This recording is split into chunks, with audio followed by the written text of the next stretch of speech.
Well, from there, let's head on back now to our lead story, and that of the High Court in Pretoria declaring a controversial Gupta-era coal contract unlawful. That deal signed in 2015, as we know, between Tegeta and Eskom. And let's chat now to Ted Blom. He's a mining and energy analyst. And not just that, but Ted, you were instrumental in putting this dossier together. You handed it over to the SIU, so you're where it all began. How are you feeling about this today? Absolutely. So I feel quite chuffed about it. It's taken a bit long, but eventually the wheels of justice have actually turned. So I'm very, very chuffed about it. So, I mean, this is massive, undoubtedly, but there's still a lot to be done. Just for those who might not understand what this means, what's the significance of this ruling and what it opens the pathway for? Okay, so if we just backdate it to what happened is that the Guptas were instrumental in bribery and corruption and coercion at Eskom to get this contract through. This contract was coerced through at the highest levels of Eskom, including Eskom's procurement people as well as some of the executives, who lied and deceived Treasury about the quality of the coal. The quality of the coal was sub-spec, and Dr. van der Riet was Eskom's geologist. He vetoed this contract. He was then suspended by Mr. Molefe, and he subsequently died from stress at the age of 56. The other thing is that at the time that the dossier was handed in, the Guptas were still within reach. But unfortunately, as I said, it's taken a long time, and the Guptas are now seemingly no longer within reach. The quality of the coal and the pricing of the coal were way out of spec. And that is why the High Court has now terminated this agreement. And it was important that it be terminated because the company is still in business rescue, and one of the business rescue jobs is to get revenue, and revenue is to sell coal to Eskom.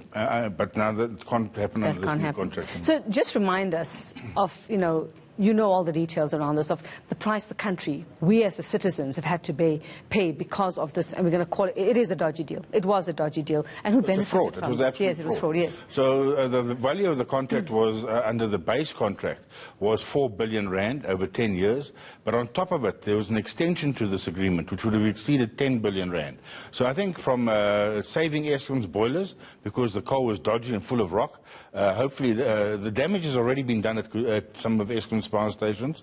Although this coal was destined for Majuba, I think it did end up in other power stations as well. Possible. So we will only pay the cost of that in terms of boiler costs and electricity costs in the future. But hopefully the damage has now been terminated, and we can start getting a regularity into Eskom's coal contract. Has that contributed to where we are today with our power crisis? Absolutely, no, absolutely. That damage would have led to boiler breakdowns and excess wear and tear on the mills, etc., etc. So, no, besides the money element that there was being good money paid for rubbish, there is also an excessive wear and tear on Eskom's plant. So who benefited most from all of this, according to whatever it is you saw, the evidence? Okay, so this contract was purely destined to not just compensate, but overcompensate the Guptas and their henchmen. And the people who made it happen for them. So there are a lot of people who've got big questions to answer. Okay, are you able to tell us who? I think the SIU must do that. All right. Give them a chance. So what needs to happen now? Because we see, the ministry now saying the court order granting the SIU leave to institute legal proceedings. So what must happen now? Okay, so it must go back to the SIU, and they must make work of it. All the names of the perpetrators are in that dossier, and their emails are in that dossier, the whitewash emails on the dossier.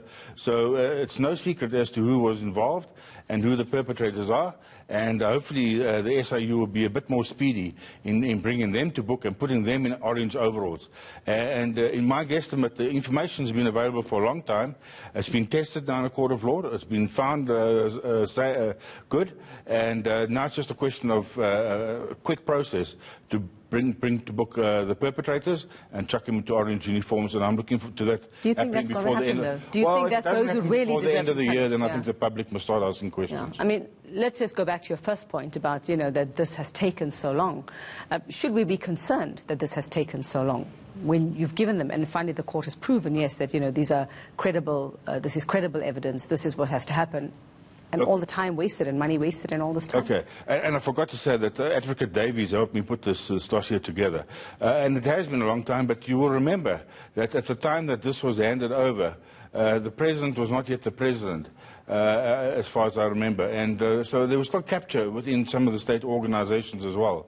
And that had to be sort of stymied and stopped and rooted out and before this case could actually make its way through to the High Court. Okay, what lessons do you think, I mean, because you comment on energy in general and Eskom's problems, sure. What lessons do you think are here for Eskom? I mean, with the rot, hopefully, and when the rot, I mean people who were responsible for this, hopefully rooted out.